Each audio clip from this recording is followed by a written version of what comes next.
Olá, está começando mais um programa SP Brasil pela TV Câmara de São Paulo. E nele você acompanha entrevistas com personalidades relevantes da cena política, econômica e social do país, com o objetivo de repensar o Brasil diante dos desafios que temos pela frente. E o nosso convidado de hoje faz parte da história aqui no Brasil de uma expressão cultural muito falada ultimamente, principalmente aqui na cidade de São Paulo, o grafite. Hoje, ele é um artista reconhecido internacionalmente, com trabalhos realizados em várias partes do mundo.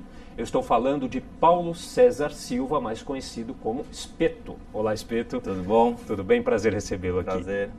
Bom, Espeto, você fez parte de um movimento muito singular da cultura de rua aqui em São Paulo, né, nos anos 80, 90. Explica pra gente como que isso tudo começou até se tornar realmente um trabalho, uma profissão. Pois é, né? Eu nunca ia imaginar na minha adolescência que eu ia viver do grafite, né? Que era a coisa mais improvável, né, pra época. Eu comecei a grafitar em 85, eu tinha 14 anos. Eu descobri o grafite no cinema.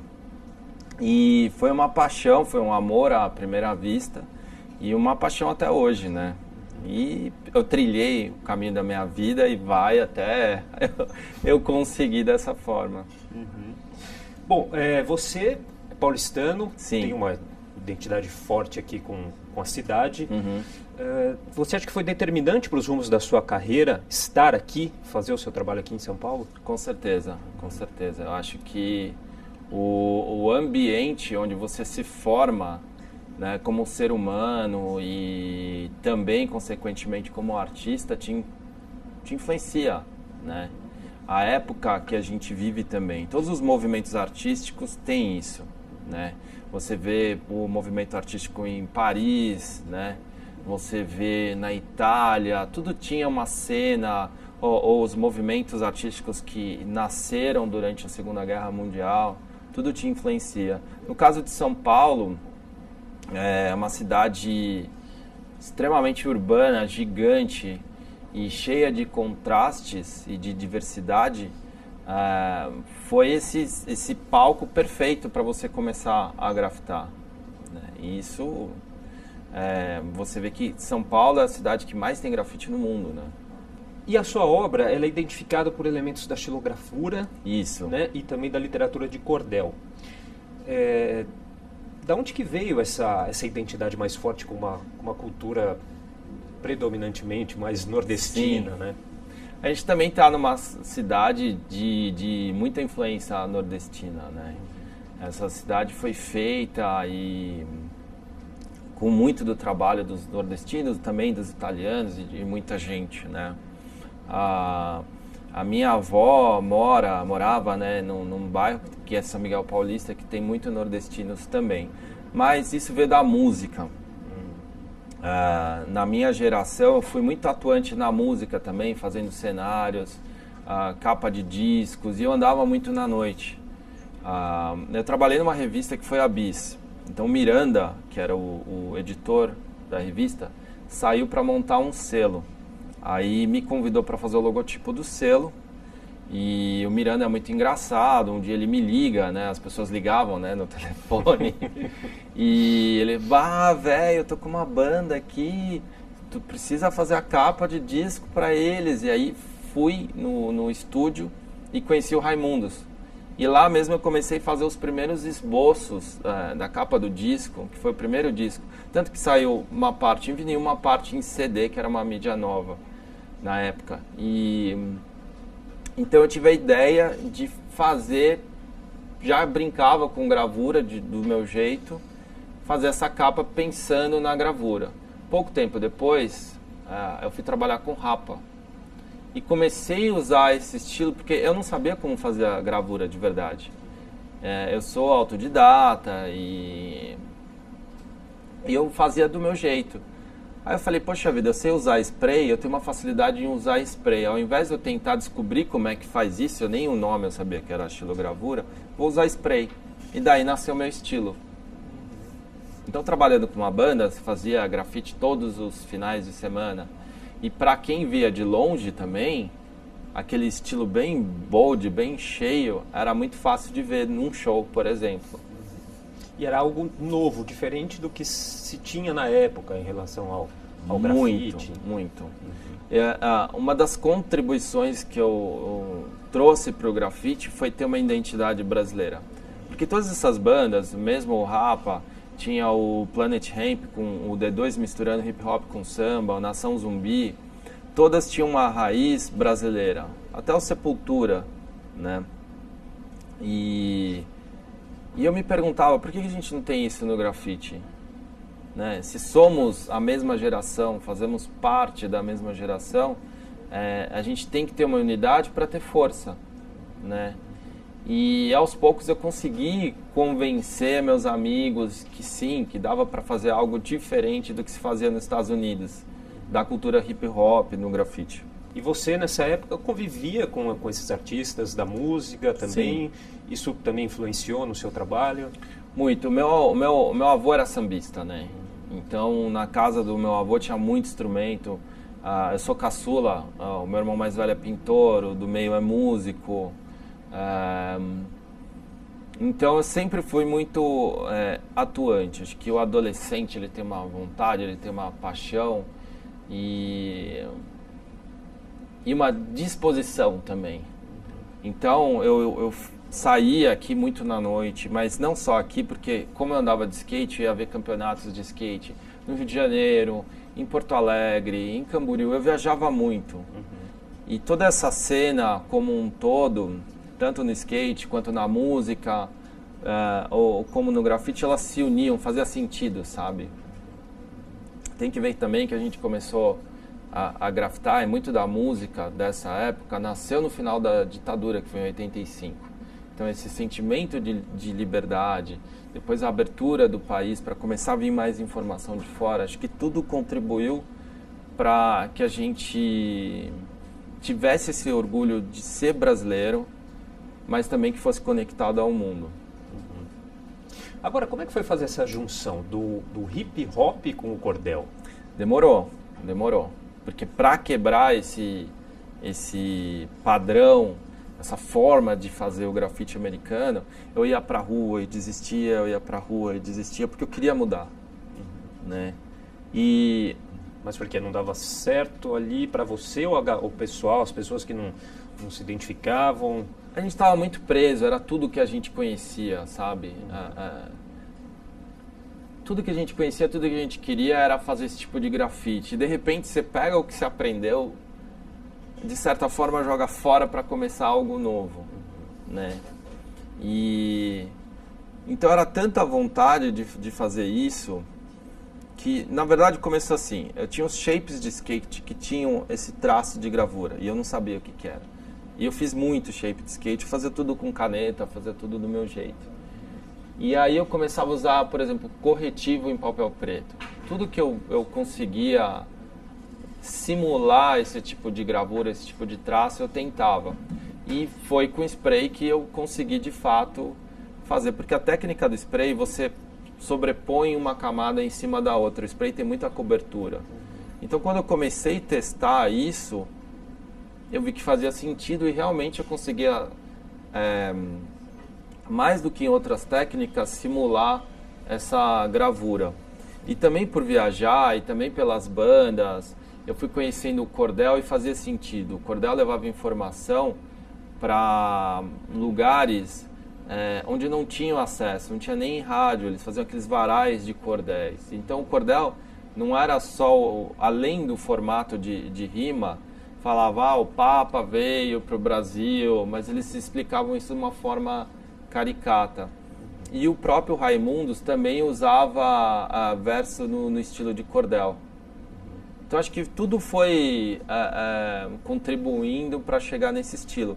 Só que o que eu sempre tive consciência foi, eu não faço parte dessa cultura, eu não quero tirar vantagem, eu não quero me apropriar. Porque essa cultura limpa, ela é linda do jeito que ela é, sabe? Ela é espontânea, então eu não vou querer usar isso ao meu favor, eu vou fazer diferente. Eu vou usar minhas referências, eu comecei a misturar com desenho de tatuagem e homenagear essa galera, sabe? Mostrar quem eram os artistas, sabe? Quem é o J. Borges, quem é o Samico. E eu fui fazendo isso também muito cedo também. Inclusive você gosta muito de usar, os seus desenhos são mais cleans, né? Você usa muito o preto e o branco, não tanto o colorido. Por quê? Olha, eu estou inclusive voltando fazer cor, usar cor, né? Mas o preto e branco são duas cores, né? Eu sempre brinco, alguém fala, você não está usando cor, mas preto e branco são cores. Exatamente. Né? E veio do cordel. Né? Eu gosto muito de fazer um trabalho gráfico também. E o preto e branco, ou usar duas cores apenas, ela te ensina muito sobre composição, sobre silhueta, sobre ritmo. Quando você tira os seus recursos, né, para estimular o olhar da pessoa, para criar uma hierarquia na imagem, você aprende muito mais técnica, porque você tem menos recurso. Isso é uma coisa que eu gosto. Tirar recurso para aprender a essência das coisas. E foi um grande exercício para mim, para minha vida. E realmente é diferente. A outra vantagem é que quando você faz um grafite em preto e branco na rua, ele dura muito mais tempo. Então eu tenho grafites aí que tem 3, 4, 5 anos. Tem um que eu fiz em Hamburgo, tá ali, tá perfeito. E por quê? Porque não desbota. Se eu jogar vermelho, algumas cores que tem pigmentação que eles chamam de terra, né? O vermelho, amarelo, o ocre, algumas cores assim vão durar 3 anos. Dependendo do sol, do clima, chuva, etc e tal. Mas o preto e branco não. Esse Hamburgo eu fiz em 2005, 2006, 2007 no máximo, tá perfeito. Eu ainda vejo fotos de pessoas que tiram, 10 anos, a gente tá falando no mínimo. Sim. E tá lá intacto. Legal. Bom, a gente vai fazer um intervalo, daqui a pouquinho a gente volta com mais programa SP Brasil. Até já.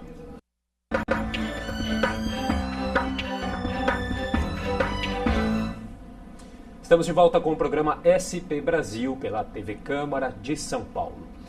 E hoje a nossa entrevista é com o artista plástico e ilustrador Paulo César Silva, mais conhecido como Espeto, que é um dos precursores do grafite aqui em São Paulo e no Brasil.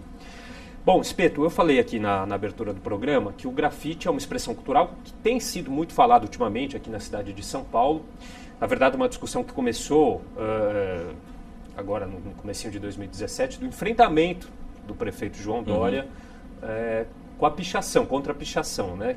Que acabou resultando na aprovação de um projeto de lei aqui na Câmara Municipal, que foi sancionado logo depois pelo prefeito e que acaba criminalizando esses pichadores com o pagamento de multa também. Nós tivemos aí também a questão uma parte do mural, do grafite ali na Avenida 23 de Maio, feito pelo Eduardo Cobra, que foi apagado pelo prefeito, criou toda uma polêmica.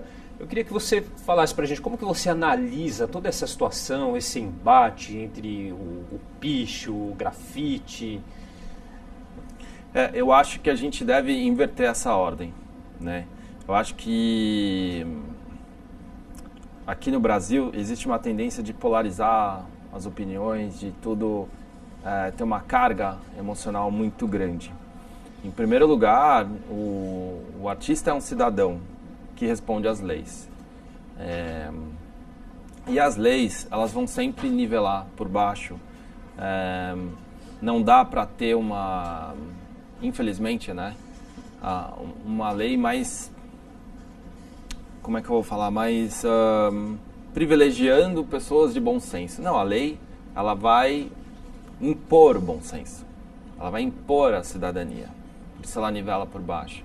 E sim, o grafite, ele é crime no mundo inteiro.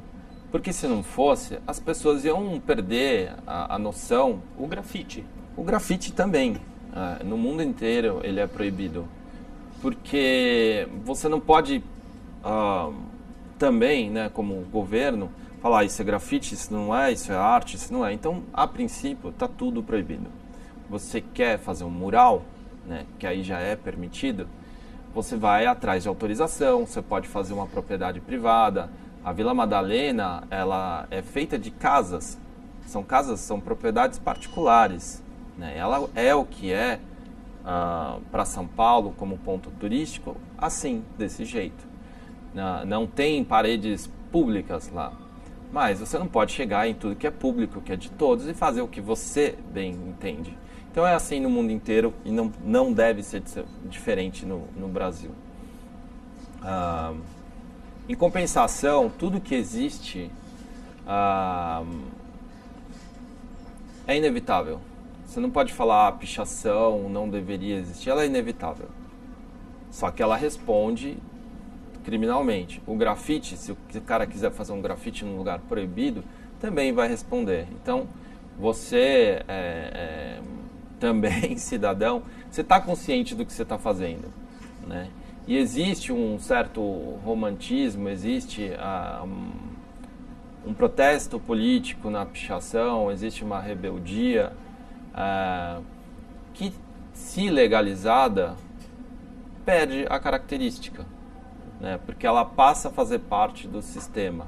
Já o grafite, ele tem como característica, eu não acho que o grafite seja um movimento artístico, ele é uma manifestação popular. E por isso ele inclui também a pichação. Mas existem artistas que têm uma preocupação de intervir na cidade a favor da cidade, deixando a cidade mais bonita, né?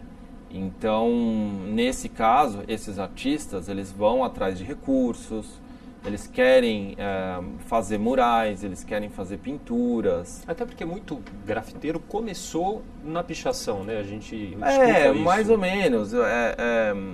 Porque parte do grafite também é ilegal. É você fazer uma arte rápida em qualquer lugar.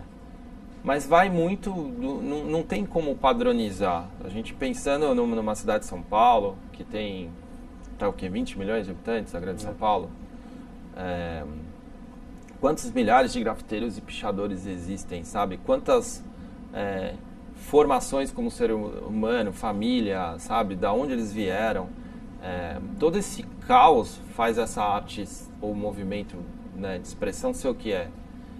Mas é isso, eu acho que o Estado tem que ter uma posição, né? Não dá pra...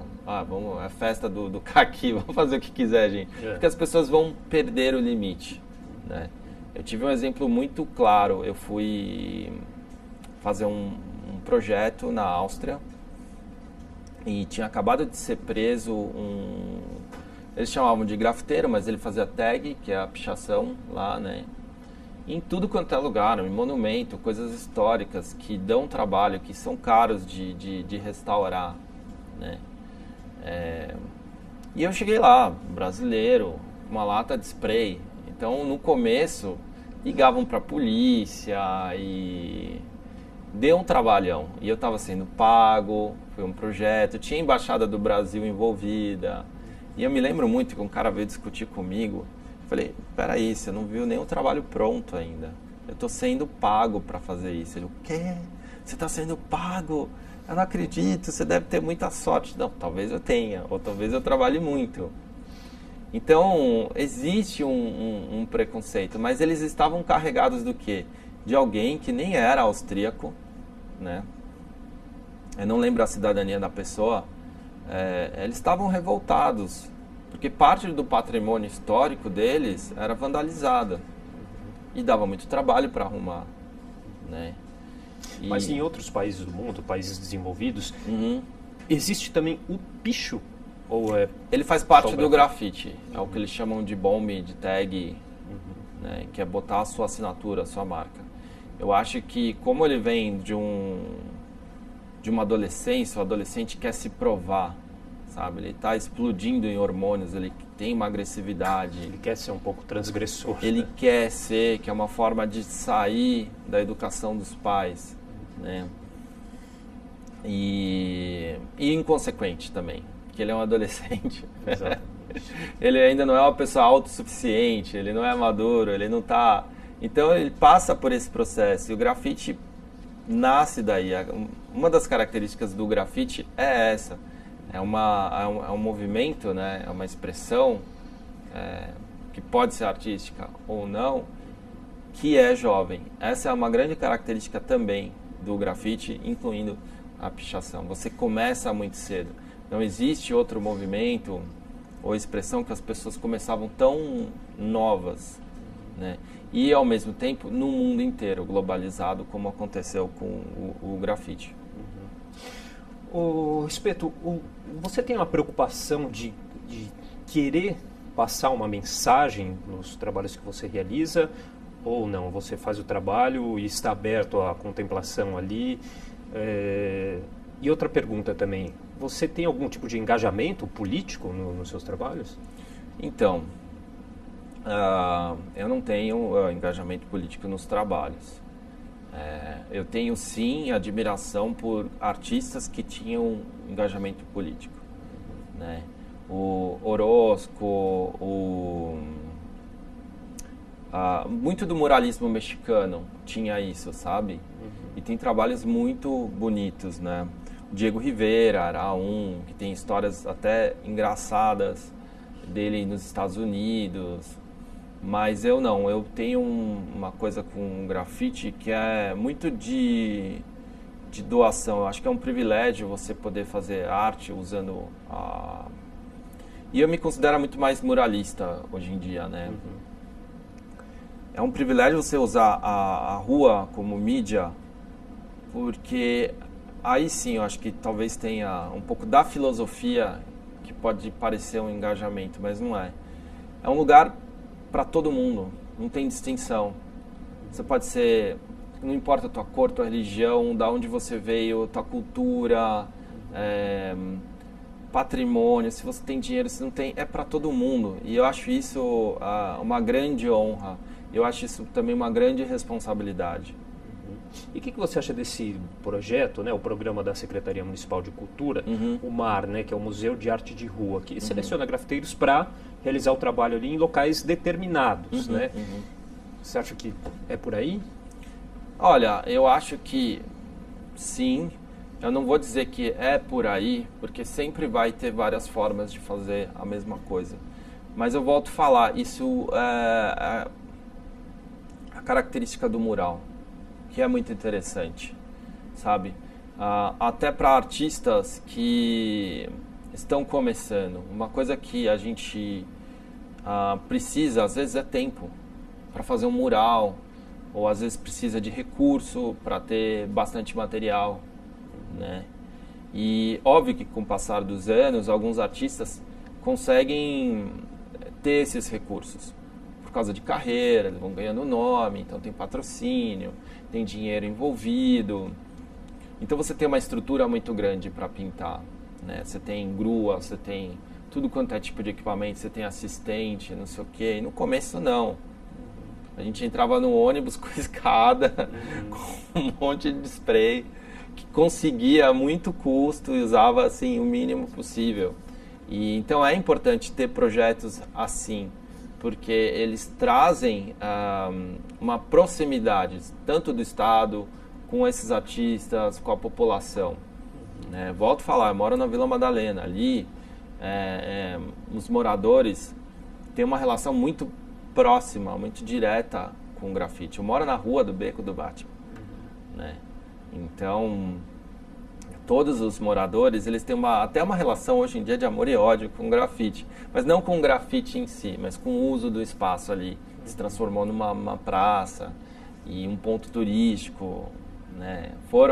Todo mundo já foi ali, assim, de celebridades. Já foram 2 Stones, foi o Mick Jagger, o Ronnie Wood, Jamie Oliver, chefe de cozinha, diretor de cinema, o Tim Burton. Eu tava saindo de casa assim, Tim Burton. Muitas pessoas viram um ponto... Tava mudando toda a dinâmica. Toda a dinâmica. Do local, pro bem e pro mal. Né? E o que eu acho interessante, ali tem um pouco desse projeto do MAR, é essa a integração. Então, os moradores são tão responsáveis quanto os artistas que fizeram o grafite ali no Beco do Batman.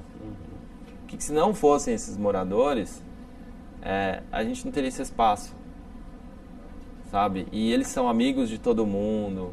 Até o João, que apagou os grafites, veio pedir desculpa pros grafiteiros e falou que não era por causa dos grafiteiros que ele estava apagando. E os grafiteiros foram lá, seu João, tudo bem, tá certo, o muro é teu, é você que manda, você é o patrão, você faz o que você quiser, a gente não tem... Isso que é legal, esse entendimento, né? Esse e entendimento, essa apropriação de todos. Respeito, né? O respeito. Legal. Bom, fazer mais um rápido intervalinho, daqui a pouco nós voltamos para o terceiro bloco do programa SP Brasil. Até já.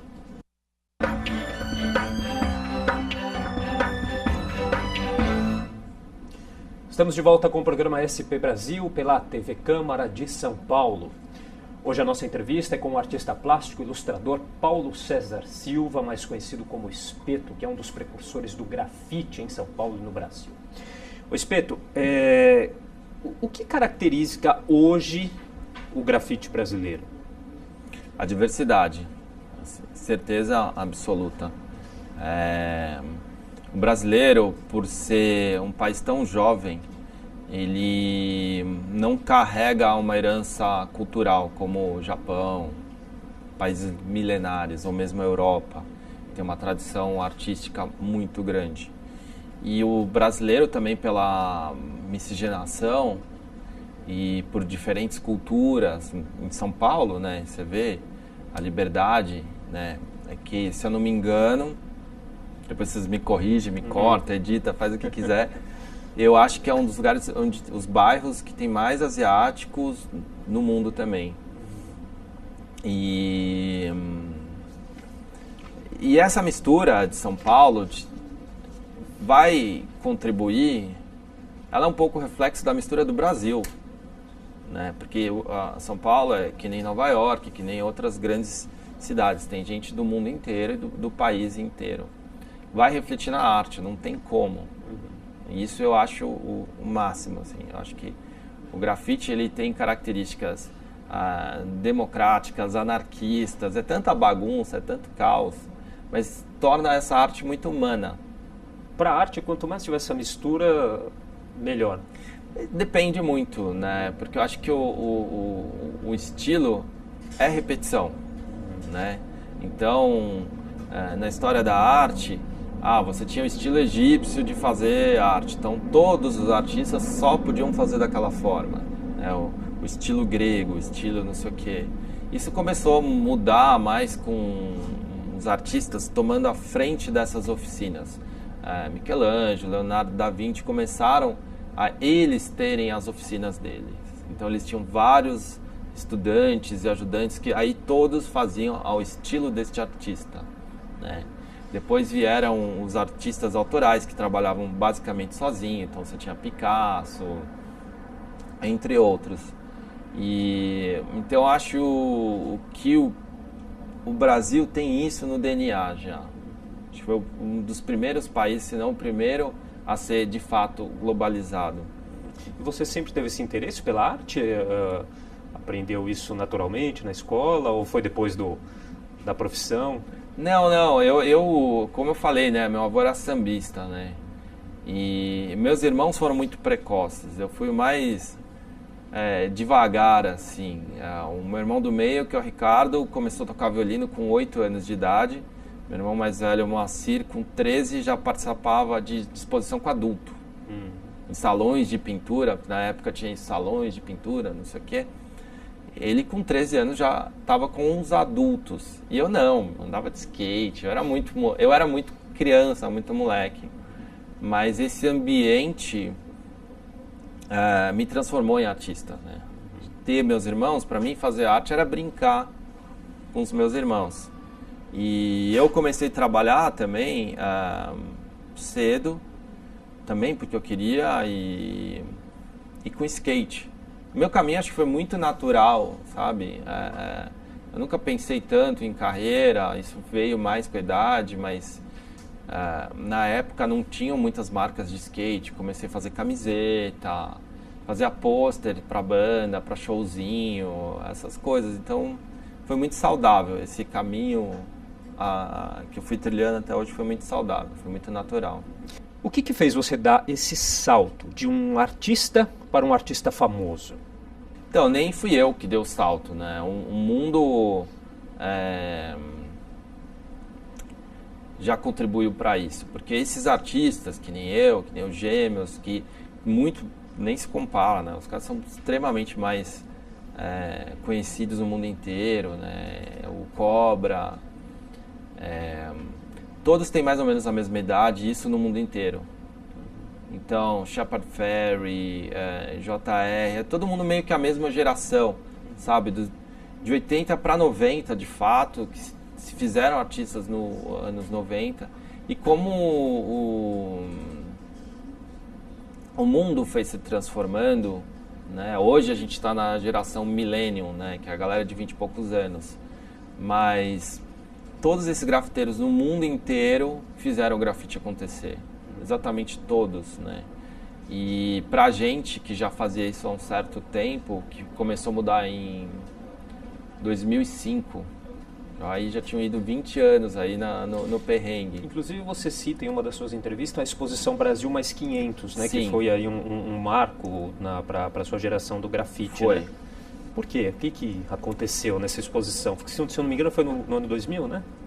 Eu tenho que Por ver, aí. acho que é.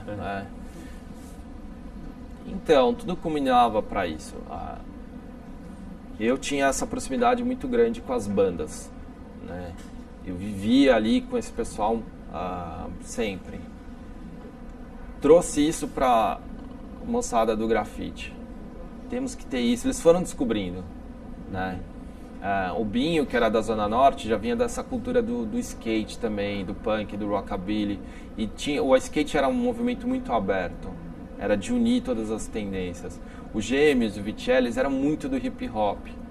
Então, juntos, a gente foi vendo que tinha várias formas de fazer um grafite nosso, né? E não americanizado, porque aí já ia ter todo mundo fazendo, né? Então, eu trazia livros, a gente sempre desenhava junto, era meio um laboratório, né? De estudo nosso, a gente tinha ideias, né? De revolucionar. Então, quando veio essa exposição, porque ainda não tinha o Museu Afro Brasil, por exemplo, em São Paulo, foi muito impactante. Então, tudo aquilo que eu ficava enchendo, sabe, faz assim, olha quanta coisa legal, olha como o Brasil é rico culturalmente, você teve numa exposição gigantesca. Eu acho que aquilo foi um grande marco cultural também, né? Porque essa exposição viajou, mas só em São Paulo, ela ocupava o Ibirapuera inteiro. Então toda essa minha geração que foi lá ficou muito comovida com essa exposição, e aí a coisa mudou, sabe? De fato começou todo mundo a estudar, ver recursos, ver roupa, ver estampa, ver festas, né? Espeto, como que é o projeto na sua cabeça, né? Desde a criação de um trabalho seu, esse trabalho de elaboração, de pensar até a execução de um trabalho. Eu acho interessante que você, às vezes, também faz uma comparação do grafite com o futebol, né? Sim. Queria que você explicasse por quê depois. Mas primeiro conta um pouquinho pra gente como que é esse processo de elaboração até a execução do seu trabalho. Pois é, né? Você é muito observador, como você sim, já disse, né? Eu gosto de contrastes, mas unir contrastes e unir o que a princípio parece improvável. Então a cara do meu trabalho é muito naif, mas a elaboração é bem complexa, né? Ele tem que soar natural. E a inspiração vem da rua? Não, vem de tudo. Talvez uma das minhas frustrações é não saber escrever. Eu gostaria de criar personagens, histórias e livros, e não tenho essa habilidade, né? Então, ou ser ator também, que eu admiro muito o trabalho de ator, né? Eu preciso de ferramentas, né? O músico precisa do instrumento, eu não sei, mas a voz é um instrumento também, mas assim, eu preciso de pincel, de spray, de uma série de coisas, né? E o ator não, o ator é a alma, né? Então essa construção de uma história, essa construção de um personagem, eu me dedico muito. Então usando simbologias, a construção da imagem em si. Só que eu não quero que isso apareça, eu não quero que isso fique evidente, senão ele perde essa característica naif. Porque quando um trabalho é simples, você fica mais receptivo a ver, sabe? Então você não tem censura, você não se coloca... É como se você não fizesse assim, ó, sabe? Pra olhar. você olha com o coração. E isso é uma técnica. Eu sou extremamente técnico, eu gosto de fazer tudo no limite, sabe? Um pouquinho mais vai ficar cartoon, vai ficar infantil. É como se tivesse um controle ali naquela parede, que se for em proporções maiores, como um prédio, é mais desafiador ainda. Então isso para mim é muito interessante. Então eu estudo o personagem, quem é esse personagem, de que forma eu vou apresentar ele, quais são as características. Eu faço playlist muitas vezes. Eu vejo alguns pedaços de filme, eu vou construindo essas ideias o tempo inteiro. E tanto que no Beco, eu semana que vem devo grafitar lá, é uma história. Então eu escolhi um muro e ali vai ser contada uma história. Eu vou estar fazendo os grafites dessa história ali, que depois vai ser contado e depois vai ser um livro. Você, em relação às críticas, como que você lida com crítica? Você falou de toda essa elaboração do seu trabalho. E o grafite, né, principalmente, não tem essa contemplação direta, né? Da pessoa ficar parada, olhando, ela está passando e olha. Como que você analisa essa relação do público com o seu trabalho? Eu trabalhei em show um tempão, e principalmente com o Rapa. Foram 4 anos. Eu aprendi muita coisa, porque é uma relação muito mais visceral, um show, do que um trabalho teu na rua, né? Então, eu tenho essa proximidade, eu gosto dessa proximidade de ter essa comunhão. Agora, eu acho crítica super válida. Eu não fico, tipo, tristinho, bravinho. Isso não me incomoda, né? Eu acho que é importante ter crítica. O que eu acho que é inconveniente ou não é apropriado é querer mandar na vida do outro. Então, aqui no Brasil principalmente, ou muito motivado no mundo inteiro pelas redes sociais, isso te dê uma sensação de poder de discurso. Então, todo mundo quer dar uma opinião, mas passa do ponto, acaba sendo isso, querer mandar na vida do outro. E faça você, né? É isso que eu acho que é interessante também. Então, pode criticar, eu vou ouvir, eu ouço muitas críticas assim. Se alguém falar isso aqui eu acho que está errado, eu vou analisar, vou pensar. Mas quando quer mandar na vida do outro, já... As críticas vêm na maioria das vezes pelas redes sociais. Eu não sou muito alvo de crítica, mas, por exemplo, o Cobra é polêmico, e eu defendi muito numa entrevista o Cobra, porque eu conheço o Cobra desde moleque. Eu sei o quanto ele trabalha, o quanto ele é empreendedor, o quanto ele sofreu para chegar onde sofreu. O cara trabalha muito, sabe? Quem vê ele ganhando o que ele está ganhando é merecido, né? Eu não sei que artista que falou, que perguntaram, você tem muita sorte? Ele, pois é, quanto mais eu trabalho, mais sorte eu tenho. Né? E ele às vezes é alvo de críticas, assim. Né? Deixa ele fazer o que quiser, deixa outros artistas fazerem o que quiserem, isso que é bonito. Né? Tem artistas como Romero Brito, que são polêmicos. Ele tem um patrimônio de 7 bilhões de dólares. Eu não lembro se é real ou dólar. Tem uma diferença bem grande aí. Bastante coisa. É bem diferente. Vezes 3. Mas ele fez um patrimônio paralelo às galerias. O mercado de arte é muito fechado. Ele conseguiu fazer, obviamente, com licenciamento, com outros recursos, mas ele construiu uma história grande. Isso pertence a ele, não pertence a mim. Exatamente. Bom, vamos fazer mais um intervalinho. Daqui a pouco nós voltamos para o último bloco do programa SP Brasil. Até já.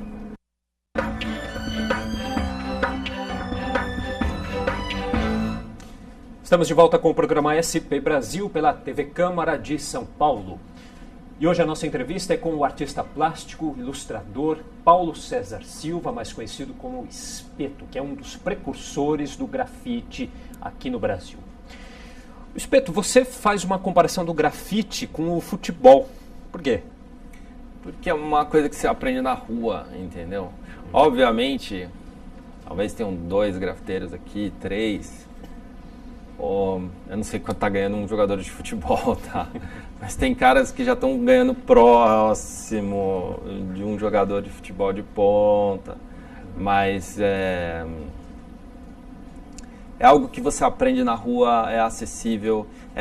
O que eu falo muito disso é porque a mídia, a rua, é um meio de você fazer coisas belíssimas e coisas muito ruins, erradas. Tudo é possível na rua, entendeu? Então, você não... Eu sou autodidata.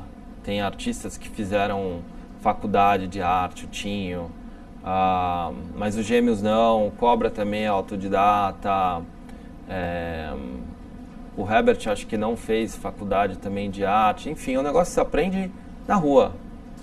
Também que nem o pessoal do blues também aprendia ali, muito basquete de rua, ele é democrático, sabe? E atinge diversos tipos de pessoas, Sim. o mais pobre, o mais rico, Sim. assim como o futebol, talvez. Exatamente, porque da mesma forma que tem uma molecada jogando futebol ali na rua e um deles sonha em ser um jogador de futebol famoso, hoje em dia você já tem esse moleque também grafitando, nossa, um dia eu vou querer viajar ao mundo. Eu tenho um amigo de Bauru que é um exemplo assim, ele começou novo, não tinha recursos, veio de uma família humilde. Em 3 anos ele já foi em 4 anos ele já foi para mais de 30 países. Então o grafite te possibilita isso, sabe? Qual foi o primeiro trabalho que você fez fora do Brasil? Como é que foi? Foi em... Já faz um tempo. né? 97, na Alemanha, para a Unicef. Como é que foi essa experiência? O que agregou do que você vinha fazendo daí para frente? Para mim foi muito interessante para também conhecer. Eu fui para Berlim, imagina, né? O que já tinha uma cena de grafite muito forte ali. E fazer um trabalho para a Unicef foi uma honra. E tinham grupos folclóricos do mundo inteiro. Tinham índios aborígenes, tinha tibetanos, tinha muita, sabe, tribos africanas com músicas lindas. E para mim foi uma honra muito grande, né? Inclusive para a família, né? Nossa, era um trabalho para a Unicef, né? E aí voltei em 2005, de fato, como brand ambassador de uma marca, viajar bastante. E foi um período que eu comecei a viajar muito ali, né? Foi mais intenso, 2005 a 2008, porque em 2010 eu peguei uma campanha mundial para a Copa do Mundo, então eu fiquei quase 4 anos trabalhando intensamente, eu não pude fazer muitas viagens, né?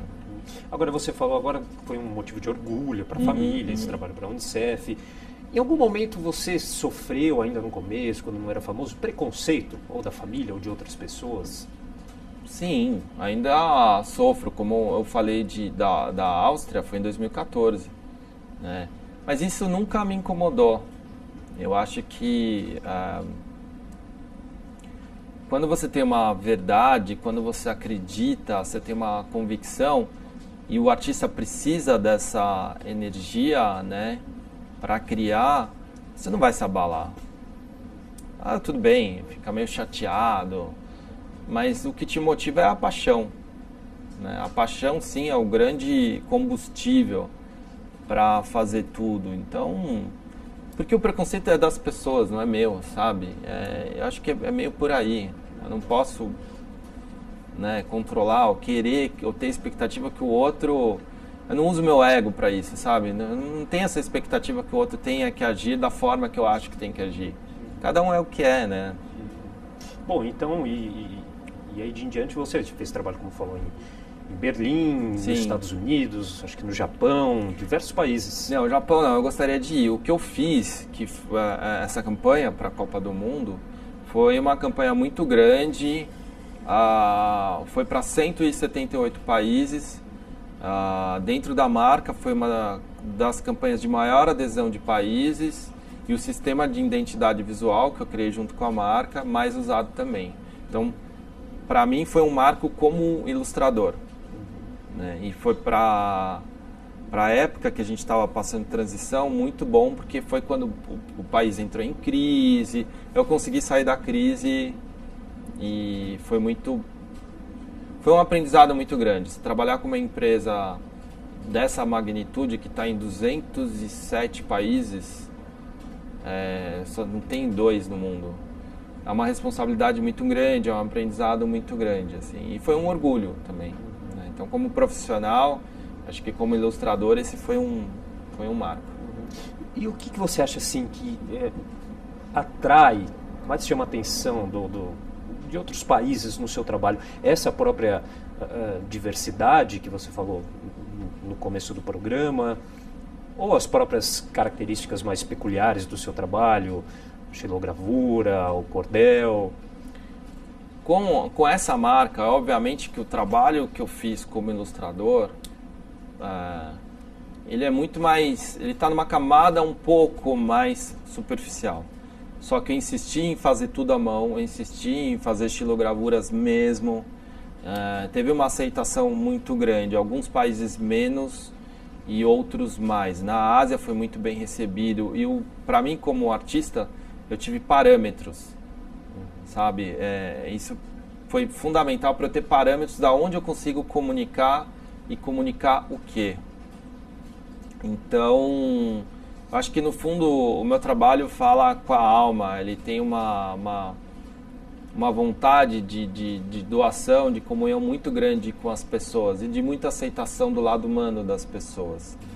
E então o que eu tenho assim de feedback são pessoas que conseguem enxergar isso no meu trabalho, sabe? Essa verdade, essa pureza.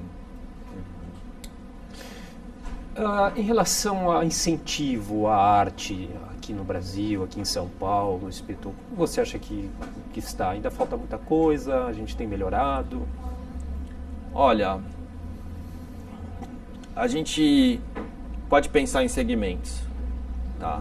Se a gente pensar no segmento do grafite, incluindo ele numa amplitude maior de arte, ele pode ser tipo bola da vez. Pela exposição que tem, pela toda a polêmica, mídia, tem acesso à mídia muito rápido, né? Em música, cada hora é um estilo musical, e arte também, cada hora é um estilo que está em evidência. É injusto, mas sempre foi assim, o mundo sempre foi assim. Então, o que eu acho é que as pessoas, os artistas, devem ir atrás das coisas, porque é muito diferente. Quando eu falo mercado de arte, não estou falando de arte especificamente. O mercado de arte tem regras, tem uma forma de agir, e você tem que trabalhar segundo essas regras. São muito específicas. Como ilustrador, é outra forma de trabalho. Como grafiteiro, também é outra forma de trabalho. Então, é muito interessante o artista entender se ele quer ser um profissional ou não. Isso não determina, talento tem em todos os lugares, sabe? Existiram grandes fenômenos no mundo que vieram de lugares muito pobres, né? Então, o talento ele existe. Incentivo para aflorar esse talento? Depende muito do segmento, também. Depende muito, sabe? Eu acho que falando agora, vindo, né, desse background do grafite, você tem que aproveitar, porque é efêmero também, não é só o grafite que é efêmero, esse momento é efêmero, né? Então, acho que é muito importante ter consciência desse momento, é muito importante ir atrás, existe interesse, própria prefeitura, não só de São Paulo, de outros lugares, querem fazer projetos com artistas. É muito apropriado também a gente pensar, ou correto pensar, que a gente, por fazer uma arte pública, a gente pode deixar que o dinheiro público vá para outras coisas que não essa arte. Porque a gente consegue justamente patrocínio. Você chamar uma marca, vamos fazer um mural gigantesco, vamos fazer uma empena de prédio, isso dá retorno de mídia. Então a gente não precisa do dinheiro do Estado, não precisa ser prefeitura, pode ser do federal, que seja, não precisa tanto desses recursos. E isso pode ir para outras áreas, sabe? Para um músico de jazz, para quem está fazendo arte contemporânea, ou arte clássica, ou outras coisas, saúde, educação, o que for.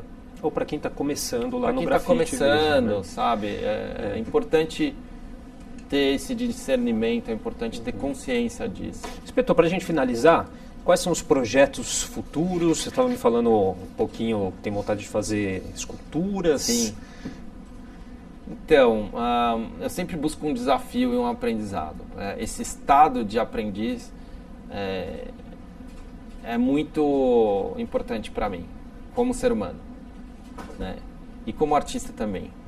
E como eu gosto muito de ir em parque, eu gosto de Museu Afro, ou eu corria muito uma época, ia no Vila Lobos, eu estou sempre de olho nas esculturas. E eu amo escultura, né? E quando eu era garoto, eu fazia stop motion, de animação com bonequinhos, né? E deixei isso de lado, nunca mais retomei. E de um tempo para cá, essa vontade de fazer esculturas públicas, mais do que mural, vem crescendo. Então eu já tenho 2 projetos. O meu agente, o Luan, está indo atrás de recursos, autorização com a prefeitura, tudo para conseguir colocar esses projetos na rua, sabe? É uma forma diferente de interagir com as pessoas. E muito parecido com o que eu fiz no Cordel no passado, de trazer atenção para coisas que estão um pouco esquecidas. Sabe? Você tem tanta escultura linda em São Paulo e as pessoas nem param para ver. Tá certo, com certeza será um sucesso. Te desejo muito boa sorte nessa nova empreitada. E agradeço demais a sua participação aqui com a gente. Imagina, hoje. Eu que agradeço. Bom, você acompanhou mais um programa SP Brasil pela TV Câmara de São Paulo, que hoje entrevistou o artista plástico, ilustrador, o Espeto. Um abraço para você e até a próxima.